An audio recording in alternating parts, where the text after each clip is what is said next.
तो हम लोग चौथा नंबर चैप्टर पढ़ेंगे। तीसरा चैप्टर का लास्ट हम पढ़ाए थे उत्सर्जन। इसके बाद चौथा नंबर चैप्टर है, बड़ा अच्छा चैप्टर है, जीव विज्ञान एवं मानव कल्याण, बायोलॉजी एंड ह्यूमन वेलफेयर। जीव विज्ञान की बहुत सारी शाखाएं हैं। जीव विज्ञान में शुरू में बताया गया है कि विभिन्न प्रकार के लाभदायक और हानिकारक रोग उत्पन्न करने वाले कुछ जीव हैं, कुछ लाभ पहुंचाने वाले जीव हैं। इनका अध्ययन करते हैं। जो रोग फैलाते हैं वो किस प्रकार रोग फैलाते हैं और उससे बचाव का क्या तरीका है, उसकी क्या क्या औषधियाँ हैं, इस तरह से उससे हम बचेंगे। जो लाभ पहुंचाते हैं, लाभदायक, देखो ह्यूमन, यहाँ चैप्टर का नाम देखो मानव कल्याण। कल्याण के लिए लाभदायक चीज़ चाहिए। किस तरह से लाभदायक चीज़ें हैं, वो हमको किस तरह से लाभ पहुंचाती हैं, ये सब जीव विज्ञान के अंदर, बायोलॉजी के अंदर, जीव विज्ञान को एक साथ बायोलॉजी कहते हैं, जिसमें वनस्पति विज्ञान और जंतु विज्ञान दोनों विज्ञान मिलकर के जीव विज्ञान बनाता है। तो बायोलॉजी है, देखो बायोलॉजी एंड ह्यूमन वेलफेयर। तो जीव विज्ञान के अंदर पूरा हमें विस्तृत जानकारी मिलती है इसका अध्ययन करने से। तो इस चौथा नंबर चैप्टर में बहुत सी बीमारियों को अगर के बारे में जानकारी करेंगे, रोगों के बारे में। लेकिन रोग किस तरह से शरीर में हो जाता है, तो हमारी शरीर कैसे उससे बचाव करती है। स्वयं रोग कोई होता है तो बचाव हमारी शरीर करती है स्वयं। तो पहली चीज इसमें है 1 नंबर, प्रतिरक्षा एवं मानव रोग।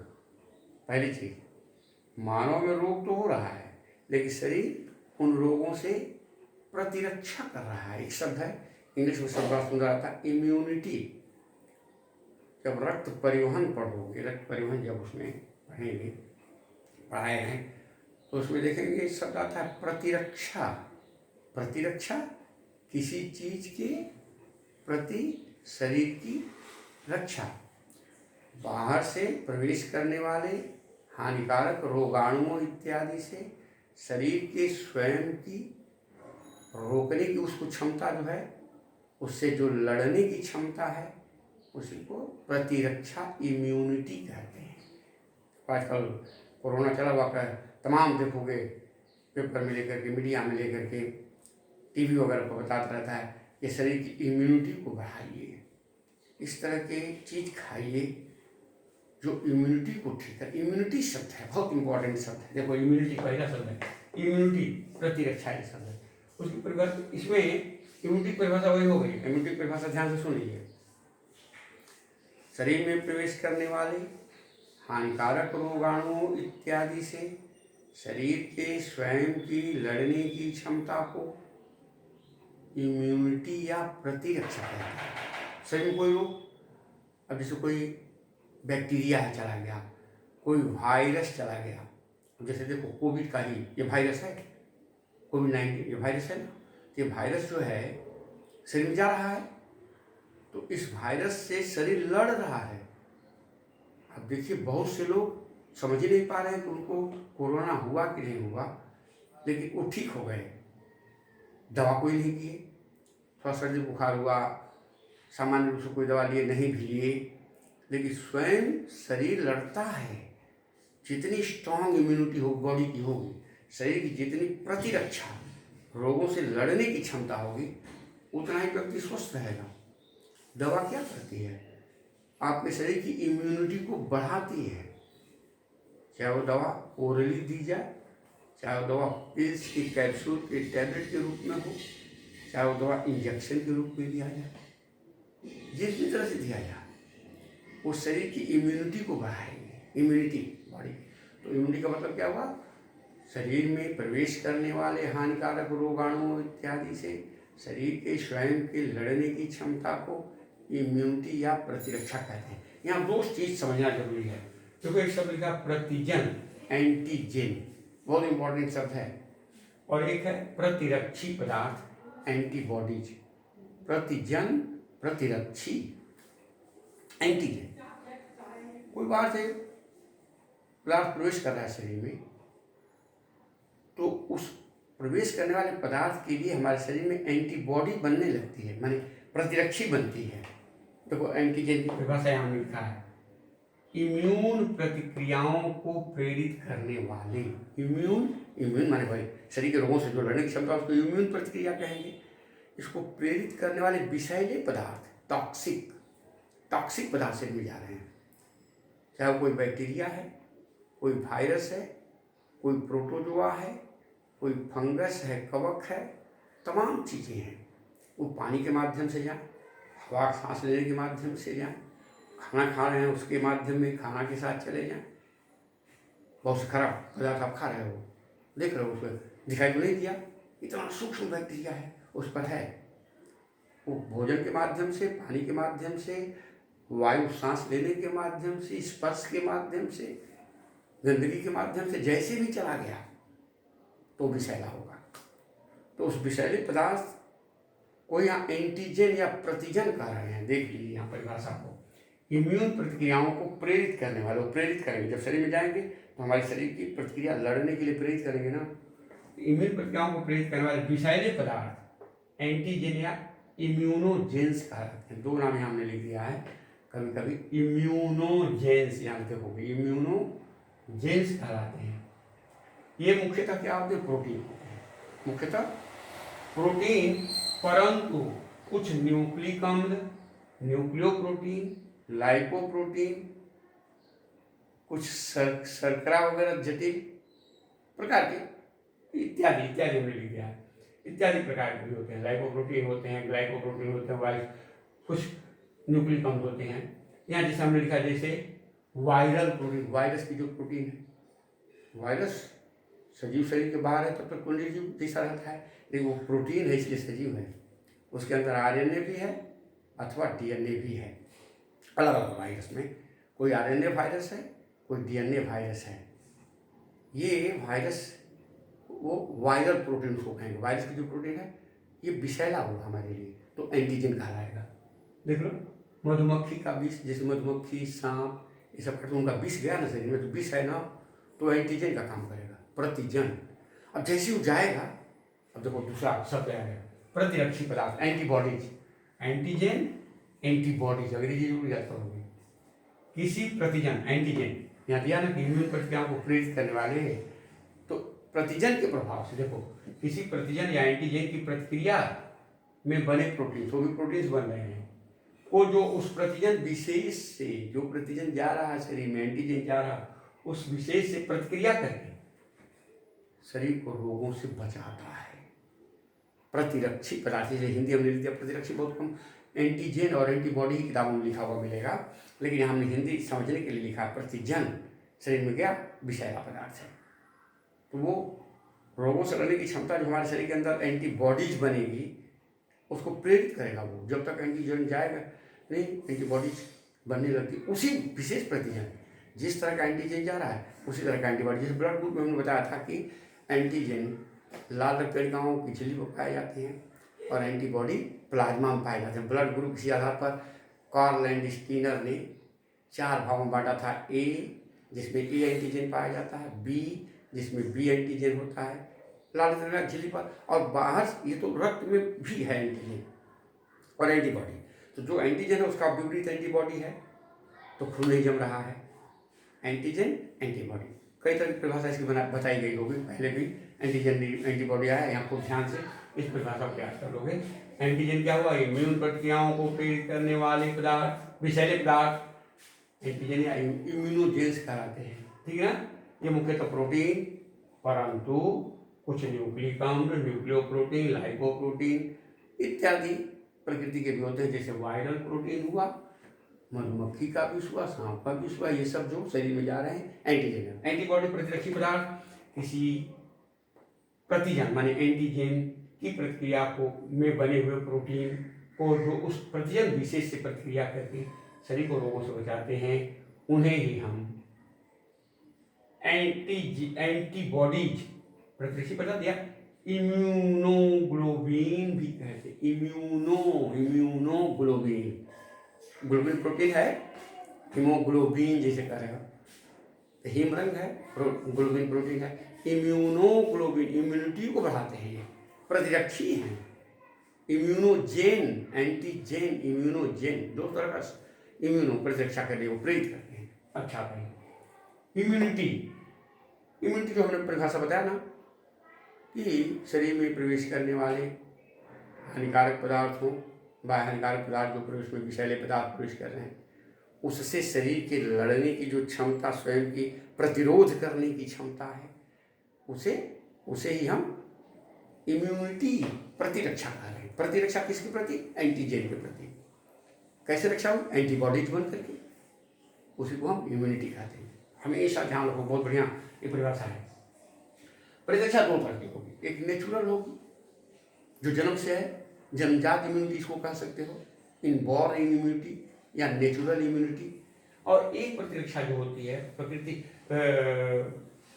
ये प्राकृतिक, और जो होती है दूसरी जो होती है कृत्रिम प्रतिरक्षा, उपार्जित प्रतिरक्षा इसको कहते हैं, एक्वायर्ड इम्यूनिटी। दो तरह की इम्यूनिटी यहाँ बताई गई है। अब देखो, प्राकृतिक प्रतिरक्षा यह जन्म से प्राप्त होती है, जन्मजात होती है, ठीक ना। यह प्रतिरक्षा हमारे शरीर में बाह्य कारकों के सामने विभिन्न प्रकार के अवरोध खड़ा करने से हासिल होती है। देखो, बहुत आसान शब्द है। बाह्य कारकों के सामने विभिन्न प्रकार के प्रतिरोध उत्पन्न करने से नेचुरल इम्यूनिटी आ जाएगी। तो बाह्य कारक जैसे पदार्थ एंटीजन गया शरीर में ना, एंटीबॉडी नेचुरली बनने लगी। किसी प्रकार का कोई हानिकारक पदार्थ जाता है तो हमारी शरीर नेचुरली, प्राकृतिक, इतना आप श्वास ले रहे हो, बहुत से बैक्टीरिया हैं फैले, अरबों खरबों संख्या में हैं, उनकी गिनती तो हम नहीं कर सकते। आप भोजन कर रहे हो, खाना खा रहे हो, आप पानी पी रहे हो, जल वायु, तो दो शब्द का बड़ा महत्व है, जल और वायु।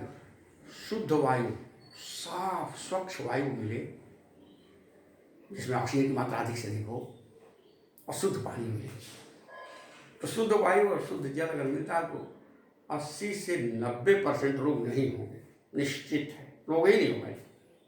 इसलिए जलवायु का प्रभाव पड़ता है। भोजन, खाना पीना दोनों खा रहे हैं, बस खाना और पीना, खाना भोजन कर रहे हैं, पानी पी रहे हैं, खान पान बड़ा प्रभाव पड़ता है शरीर पर। इसलिए स्वस्थ भोजन, इन्हें रोड किनारे जा रहे हैं, जो मिला खुला हुआ लेकर खा रहे हो, बहुत बैड हैबिट है, नहीं, इससे बचिए। पढ़ने का मतलब ये हुआ, पढ़ाई का मतलब ये हुआ कि आप बचो। क्या हमें उचित है खाना? हरी साग सब्जियाँ खा रहे हो, मौसमी फल खा रहे हो, जिस फल का सीजन चल रहा है, मौसम चल रहा है। अनार का सीजन है, बेदाना खाइए, पपीता का सीजन है, पपीता खाइए, अमरूद खाइए, सेब खाइए, केला खाइए। जो फल का सीजन चल रहा है, तरह तरह के फल का सीजन, कभी अनारस का सीजन चलेगा, अनानास, पाइनएप्पल, अनानास थोड़ा थोड़ा खाना चाहिए। सेब का जब सीजन चले तो सेब लेकर के एक सेब छोटा सा लिए उसको खाना चाहिए। थोड़ा थोड़ा फल खाना चाहिए, हरी हरी सब्जियों को खाना चाहिए। बचाव करना है, अच्छे भोजन कायदे से उसको धो धा करके, सफाई करके, ये बहुत जरूरी है। आज तो ऑटोमेटिक सफाई को लोग ध्यान देना शुरू कर दिए। बहुत देर से कहा जा रहा है सफाई कीजिए, सफाई कीजिए। अब इतना भय हो गया कोरोना से, कम से कम कोरोना ने सफाई सिखाया, साफ सुथरा बच रहा है आदमी, इतना बचाव कर रहा है, सब्जी उब्जी ला रहा है, उसको धो करके तो रख रहा है, छुप नहीं रहा है। भय जब नहीं होगी, भय बिन हो विपरीत, भय के बिना कोई काम नहीं होता है। भय खत्म हो जाए कोई काम नहीं हुआ। पढ़ाई लिखाई, अनुशासन, प्रशासन, भय, किसी चीज़ से भय होनी चाहिए। ये नहीं कि मारना पीटना, ऐसा नहीं। भय, स्वयं की क्षमता, शरीर के अंदर क्षमता आ गई, शरीर सोचने लगा कि नहीं, हमको इससे बचाव करना है, तो प्राकृतिक इम्यूनिटी हमारी है। अवरोध उत्पन्न कर, बाहर से कोई चीज़ प्रवेश कर रहा है तो शरीर अवरोध उत्पन्न करके इम्यूनिटी जो प्राप्त कर रहा है उसको नेचुरल इम्यूनिटी कहते हैं। यहाँ बड़ा सुंदर अवरोध कर, जैसे देखो इसमें कई स्तर से नेचुरल इम्यूनिटी मिलती है। प्राथमिक स्तर क्या है? हमारी त्वचा, खुद बचा रही है ना। अगर थोड़ा सा छिल जाए, देखो भगवान बता रहे उसको ढकिए किसी चीज़ से, उसको बांध दीजिए, बैंडेड वगैरह लगा दीजिए, नहीं तो सेप्टिक हो जाएगा। क्योंकि बैक्टीरिया यहाँ त्वचा पर बैठे हैं, तमाम तरह के बैक्टीरिया हमारी त्वचा पर हैं। ये बहुत बड़ा रक्षक आवरण है, शरीर का पूरे शरीर को कवर किए हुए है। हम लोगों के शरीर के भी अंगों में भी, जैसे नाक के अंदर इपिथीलियल टिश्यू ऊतक है, इसमें हेयर्स हैं, हेयर्स नाक में, धूल कण वगैरह जा रहा है, बहुत सी बैक्टीरिया जा रही है, इसको ये रोक रहा है। कभी जोर से छींक आई, स्नीजिंग, और इसमें प्रवेश किए स्नीजिंग के द्वारा, छींकने के द्वारा उसको आप बाहर फेंक दिए। इस सुरक्षा ऑटोमेटिक कर रहा है। आँख में, आँख के अंदर आप जा रहे हो, कुछ आँख में पड़ गया, आंसू निकलने लगेगा। आंसू, मुंह का लार बहुत इंपॉर्टेंट, बहुत से एंजाइम को मार देता है। कभी मुंह में घाव वगैरह हो जाए, ऑटोमेटिक लार से जब वो कुत्ते वगैरह का वो चाटता है जीभ से, घाव कहीं कुत्ते को हो जाएगी ना, वो चाट करके ठीक कर लेगा। आप कभी गौर करो, उसके लार में, सलाइवा में एक रोगों से लड़ने की क्षमता है। ये नेचुरल इम्यूनिटी बन गई, अपने आप बना रहा है। आदमी के अंदर, शरीर के अंदर बहुत सी चीज़ें, तो त्वचा है, हमारा आँख का आंसू है, लार है, मुंह में सलाइवा बन रहा है, म्यूकस वगैरह जो नाक से निकल रहा है, ये सब निकाल करके शरीर को पसीना निकल करके उसको साफ कर रहा है। ये इम्यूनिटी बना रहा है, शरीर की इम्यूनिटी बन रही है। देखिए बहुत सुंदर इम्यूनिटी बन रही है। देखो त्वचा पहला स्तर है, तथा अंगों के भीतरी सतह म्यूकस मेम्ब्रेन, बाल वगैरह, ये जो तमाम ये नाक बाल वगैरह है, शरीर के रोए वगैरह हैं, तमाम तरह के सुरक्षा करने का काम कर रहे हैं, प्रवेश नहीं कर रहे हैं। अच्छा, दूसरी चीज, द्वितीय स्तर, इसमें विभिन्न प्रकार की WBC शरीर के भीतर दूसरा स्तर आ रहा है। अब मान लो प्रवेश कर गया, पहले छींक करके निकाला गया, खांस करके निकाला गया, धो करके इसे बढ़िया से धो दिया गया, त्वचा को बैठा है अच्छी तरह से, साबुन वगैरह से बढ़िया से हैंड वॉश कर लिया गया, एक स्तर ही होगा। दूसरा प्रवेश कर गया तो अब WBC वगैरह हमारी हैं, लिम्फोसाइट वगैरह हैं, कुछ रासायनिक पदार्थ वगैरह हैं। अब इसको यहाँ से जैसे शरीर में गया तो हम लोग खाना खा रहे हो, आमाशय में भोजन किया ना, आमाशय से यसियन निकलेगा, हाइड्रोक्लोरिक अम्ल। वो हाइड्रोक्लोरिक अम्ल बहुत से हानिकारक जीवाणु को पाचन में देखोगे पढ़ाया गया है कि भोजन के साथ आए हुए हानिकारक जीवाणु को मारता है, भोजन के माध्यम अम्लीय बनाता है, भोजन को सड़ने से बचाता है। तो इम्यूनिटी का लेयर हमारे शरीर के अंदर, क्या कोई एसिड खा रहा है सीधे? हाँ, आप खा रहे हो, नींबू खा रहे हो तो उसमें साइट्रिक एसिड है, सेब खा रहे हो तो उसमें मैलिक एसिड है। ये नेचुरल चीज़ें, नेचुरल फूड है, उसके अंदर है। हमारे शरीर में एसिड बन रहा है, वो एसिड हमारे शरीर की सुरक्षा कर रहा है। अमाशय का एसिड देखो यहाँ लिखा है, अमाशय का अम्ल, मुंह का लार, आँख का आंसू, देखो ये रासायनिक पदार्थ है जी। यहाँ देखा रासायनिक पदार्थ क्या हुआ, कुछ रासायनिक पदार्थ। और WBC, विभिन्न प्रकार की WBC एंटीबॉडीज उत्पन्न करती हैं, और कुछ WBC उसमें प्रादेश में देखोगे पीछे जब आप पढ़ोगे परिवहन में रक्त कणिकाओं का कार्य, तो उसमें WBC का काम है। कुछ WBC हानिकारक रोगाणुओं को खा जाते हैं पकड़ के, उसको फैगोसाइटोसिस कहते हैं, पकड़ के जीवाणु खा जाते हैं। और कुछ एंटीबॉडीज बनाती हैं जो उस विषैला जो पदार्थ शरीर में गया, एंटीबॉडी अभी होता है ना, उसको नष्ट कर देती हैं। इस तरह से तीसरा स्तर है विषाणु संक्रमित कोशिकाएं, विषाणु वायरस वगैरह जीवाणु वगैरह से जो संक्रमित कोशिकाएं हैं, इन पर इंटरफेरॉन नामक प्रोटीन स्राव करती हैं। कुछ जीवाणु विषाणुओं से संक्रमित जो कोशिकाएं हैं, सेल्स, वो सेल्स जो हैं एक प्रकार का पदार्थ निकालेंगे, यहाँ नाम हमने दे दिया है इंटरफेरॉन, इसका नाम याद कर लोगे। इंटरफेरॉन नामक प्रोटीन्स का स्राव करती हैं जो उस संक्रमित कोशिकाओं को संक्रमण से बचाती है। जो संक्रमित इन्फेक्टेड सेल्स हो गई, इन्फेक्शन नहीं कहते, इन्फेक्शन, संक्रमण, इन्फेक्टेड सेल्स, संक्रमित कोशिकाओं को इंटरफेरॉन नामक एक तरह का प्रोटीन बनाएंगे, विषाणु से संक्रमित कोशिकाएं बनाएंगी, सेल्स बनाएंगी।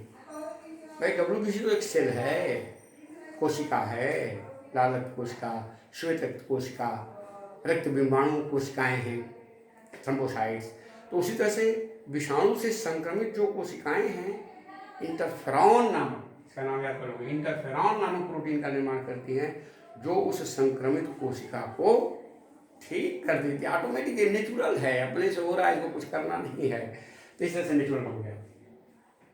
अब उपार्जित प्रतिरक्षा दूसरा हो गया। पहला क्या हुआ, प्राकृतिक प्रतिरक्षा, दूसरा उपार्जित, जन्म से नहीं होगी, इसको एक्वायर्ड कर रहे हैं, एक्वायर किया हुआ, उत्पन्न कैसे किया जाएगा। देखिए यहाँ हुआ उपार्जित प्रतिरक्षा, जब प्रतिरक्षा जन्म के बाद रोगाणुओं के आक्रमण से प्रतिरोध के माध्यम से प्राप्त होती है। रोगाणुओं के आक्रमण से प्रतिरोध के माध्यम से जब प्रतिरक्षा प्राप्त की जाती है। प्रतिरोध कैसे किया जाएगा? कोई इंजेक्शन लगा दिया गया, कोई टीका लगा दिया गया, वैक्सीन दे दी गई, चाहे OPV ओरल पोलियो वैक्सीन मुंह से ड्रॉप के रूप में दी गई, चाहे DPT अभी आगे हम इसमें बताएंगे, डिप्थीरिया, परटूटिस, टिटनस, DPT टीका, ट्रिपल एंटीजन को कहते हैं, ट्रिपल एंटीजन 3 बीमारियों का एक ही साथ दे दिया गया, BCG का टीका दिया गया। तमाम टीके के बारे में कुछ टीके इंपॉर्टेंट बताएंगे। तो ये उसके माध्यम से प्राप्त होती है। तो उसे उपाधि प्रतिरक्षा कहते हैं। किसके? जब प्रतिरक्षा जन्म के बाद। अब जन्म के समय प्रतिरक्षा कैसे प्राप्त होगी? सोचो, अम्मा के घर में बच्चा है, अम्मा को सुई लगा देगी, इंजेक्शन लगा दिया गया। अब वो इंजेक्शन बच्चे को घर में मिल गया, बच्चे के अंदर इम्यूनिटी बना देगा। बड़ी सुंदर बात है। ये एक्वायर्ड इम्यूनिटी हो गई, नेचुरली ना मिल गया। नेचुरली तो जन्मजात अपने से रोग प्रतिरोधक क्षमता हमारे शरीर में है, चाहे WBC के रूप में हो, चाहे हमारी त्वचा रक्षा करती हो, चाहे आमाशय का एसिड रक्षा करता हो, चाहे आँख का आंसू रक्षा करता हो, मुंह का लार रक्षा करता हो। ये नेचुरली अपने से बन रहा है, अपने से हो रहा है, रक्षा हो रही है। लेकिन जब जन्म के बाद रोगाणुओं से लड़ने के लिए जो इम्यूनिटी उत्पन्न की जाती है उसको हम कहते हैं उपार्जित। देखो, हाँ, प्राप्त होती है। प्रचार यह 2 प्रकार की होती है, सक्रिय, निष्क्रिय, एक्टिव, पैसिव।